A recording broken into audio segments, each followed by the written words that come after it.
Assalamualaikum warahmatullahi wabarakatuh. Alhamdulillah, wassalatu wassalamu ala rasulillah wa ala alihi wa ashabihi wa man tabi'ahum bi ihsanin ila yaumiddin wa ba'd. Qala Allah Ta'ala fi kitabihil karim, a'udzu billahi minasyaitonir rajim. Bismillahirrahmanirrahim. Fa in kanu aksara min dzalika fahum syuraka'u fi sulus. Wa qala Allah azza wa jalla wa inna katsiran minal khulata'i la yabghi ba'duhum 'ala ba'd illa alladziina amanu wa 'amilus shalihat wa qalilum mahum. Wa qala Rasulullah sallallahu alaihi wasallam, yakni la'ana Rasulullah sallallahu alaihi wasallam akila riba wa mukilahu wa katibahu wa syahidaihi wa qala hum sawa. Amma ba'd fa inna asdaqal hadiits kitabullah wa khairal huda nabiyyu sallallahu alaihi wasallam. Alhamdulillah, syukur kepada Allah Subhanahu wa taala yang telah memberikan kepada kita kenikmatan iman, Islam dan juga ihsan. Kemudian salawat dan salam sama-sama kita panjatkan kepada junjungan alam habibana wa nabiyana Muhammadin sallallahu alaihi wasallam, kepada seluruh ahlul baitnya, para sahabatnya serta orang-orang yang senantiasa mengikuti jejak sunnahnya hingga akhir zaman. Pemirsa sekalian, masih di seri meraih berkah dengan ekonomi dan bisnis syariah, masih di bulan yang penuh berkah ini, kita sudah sampai kepada pembahasan terkait dengan akad musyarakah. Apa itu akad musyarakah? Kita akan pelajari bersama. Oke. Pertama kita awali dengan takrif atau pengertian. Apa yang dimaksud dengan musyarakah? Ya, kata-kata musyarakah ini dalam bahasa Arab itu berasal dari kata-kata syaraka yusyriku syarkan atau syarikatan atau juga syirkatan, ya. Jadi ada syaraka yusyriku syarkan syarikatan wa syirkatan, ya, yang memiliki makna kerjasama ataupun juga kelompok. Ya, biasanya kelompoknya itu dalam grup bisnis ataupun usaha.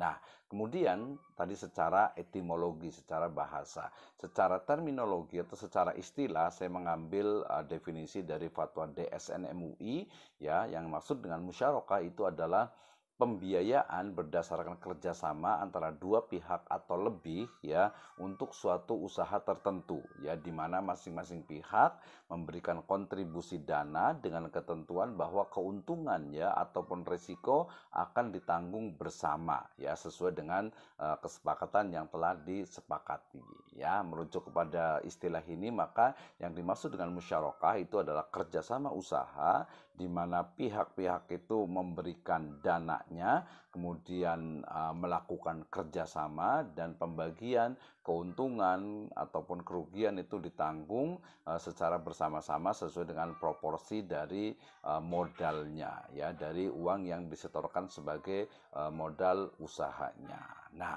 kemudian ada juga beberapa pendapat ataupun pengertian dari para imam madzhab, ya, diantaranya Hambali menyebutkan bahwa yang disebut dengan syirkah atau musyarakah itu adalah persekutuan dalam hak atau dalam hak dan juga tasarruf. Jadi hak memiliki itu juga syirkah, ya, tadi misalnya di dalam surat An-Nisa, kemudian juga tasarruf, hak untuk mengalihkan atau memindahkan. Sedangkan kalangan Syafi'iyah menyebut bahwa yang namanya syirkah itu adalah berlakunya hak atas suatu bagi dua pihak atau lebih dengan tujuan persekutuan. Jadi ada kepemilikan bersama di sana. Jadi syirkah, ya. Kemudian Said Sabiq dalam fikih sunnah beliau menyebutkan bahwa yang disebut dengan musyarakah itu adalah akad, ya, antara dua orang yang berserikat pada pokok modal ataupun harta modal dan juga keuntungan. Jadi bisa ada bisa dua orang, dua pihak, tiga pihak dan seterusnya yang masing-masing itu menyetor modal, kemudian nanti keuntungannya itu akan dibagi bersama. Kemudian saya ambil juga dari Profesor Dr.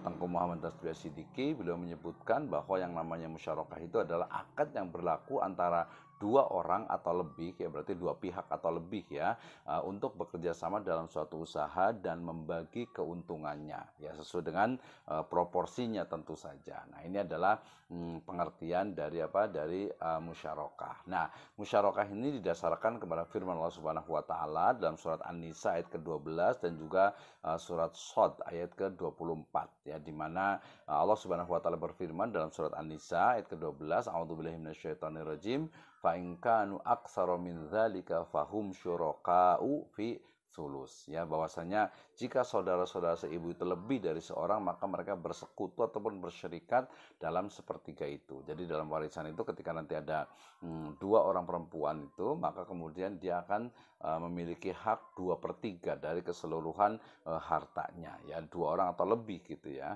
Jadi 2/3. Jadi ada unsur di sana itu syirkah, kepemilikan bersama gitu ya. Kemudian juga firman Allah Subhanahu wa taala dalam surat Shad ayat ke-24, wa inna katsiran minal khulata ilayya bagi ba'dukum ala ba'd ilal ladina amanu wa amilus solihati wa qalilum mahum, ya.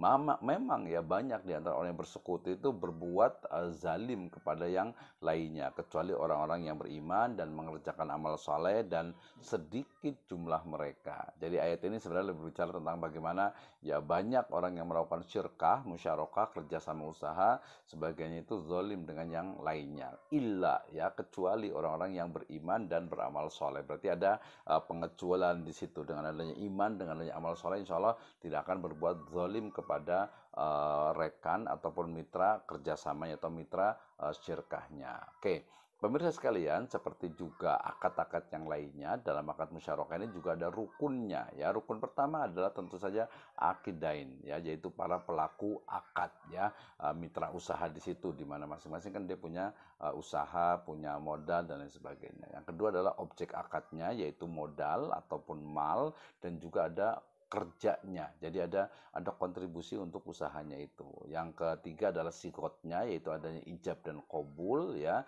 baik itu secara lisan, secara tulisan ataupun secara isyarat, ya. Dan yang terakhir rukunnya itu adalah nisbah atau keuntungan. Jadi bagi hasil ketika usahanya itu dia dapat keuntungan, maka dibagi berapa nih, ya.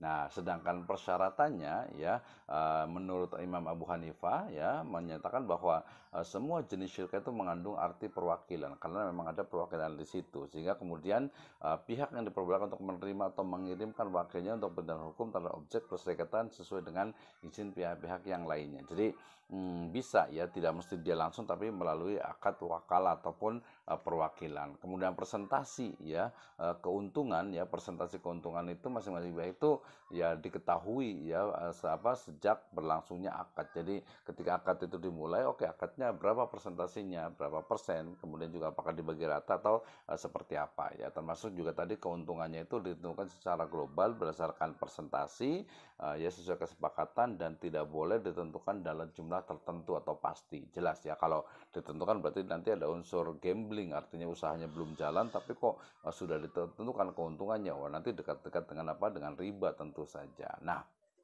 kemudian pemirsa sekalian, yang berikutnya adalah jenis-jenis dari syirkah, ya. Jadi yang pertama ada syirkatul ainan, ya, yaitu syirkah yang terjadi antara dua pihak atau lebih, ya, di mana pihak-pihak itu akan memberikan modal dalam jumlah yang berbeda dan keuntungan dibagi berdasarkan besaran porsi modal masing-masing sesuai yang disetorkan. Jadi untuk syirkah ainan ini, jadi pihak itu dia tidak mesti sama, ya. Jadi jumlah modalnya itu berbeda, kemudian nanti keuntungannya, ya, ataupun nanti kerugiannya gitu, ya, itu akan dibagi sesuai dengan porsinya. Itu syirkatul inan, ya. Yang kedua adalah syirkah mufawadah, ya, di mana syirkah yang terjadi antara dua pihak atau lebih yang memberikan modal dengan jumlah yang sama, ya. Keuntungan dan kerugian juga nanti ditanggung secara bersama dalam jumlah yang sama besar. Jadi mufawadah ini atau syirkah mufawadah atau syirkah musyarakah ini adalah syirkah yang di mana modalnya itu jumlahnya itu sama dari masing-masing musyarik, dari masing-masing yang melakukan usaha tersebut, ya. Ada juga yang ketiga, yaitu syirkatul a'mal atau syirkah abdan biasanya, di mana kerjasama antara dua pihak dengan profesi yang sama untuk menerima tawaran proyek pihak tertentu, ya, pekerjaan tertentu, dan juga keuntungan dibagi rata sesuai dengan laba dari pekerjaan yang dilakukan. Jadi ini lebih kepada kepercayaan atau kerja. Jadi dia modalnya itu bukan modal uang, ya, tapi lebih kepada modal kemampuan usaha, skillnya itu, ya. Nah, ini hampir sama dengan yang keempat, yaitu syirkatul wujud, di mana kerjasama atau percampuran antara pihak pemilik dana dengan pihak lain yang memiliki kredibilitas ataupun kepercayaan, ya. Ini jadi yang dua terakhir ini dia bukan modal, tetapi lebih kepada skill, lebih kepada kemampuan dan juga kepercayaan atau garansi, ya, dari seseorang, ya. Nah, praktek dari akad syirkah ini atau musyarakah ini banyak dilakukan ya di perbankan dan juga lembaga keuangan syariah ya, di mana biasanya kalau misalnya kita sebut Islamic banking bank misalnya, maka masing-masing penabung itu dia akan menjadi musyarik, menjadi pemodal, kemudian nanti akan dibuat usaha dan nanti hasilnya keuntungannya itu akan dibagi bersama ya. Demikian juga ketika bank itu mungkin memiliki modal kemudian dicampurkan dengan modal dari pemilik saham atau dari customer atau dari nasabah yang lainnya kemudian membuat sebuah usaha, itu juga bisa menggunakan musyarakah. Nah, perkembangan sekarang ini sudah berkembang namanya hybrid kontak, di mana musyarakah bukan hanya musyarakah saja tapi sudah musyarakah mutanakisah, kemudian juga ada musyarakah misalnya musahamah, jadi syirkah yang kemudian dikembangkan sesuai dengan porsi dan modalnya masing-masing. Intinya adalah musyarakah atau syirkah adalah dia bisa dalam bentuk kepemilikan satu benda yang dimiliki lebih dari dua orang, ataupun kerjasama yang dilakukan dua pihak atau lebih untuk mendapatkan keuntungan. Demikian, wallahu a'lam bishawab.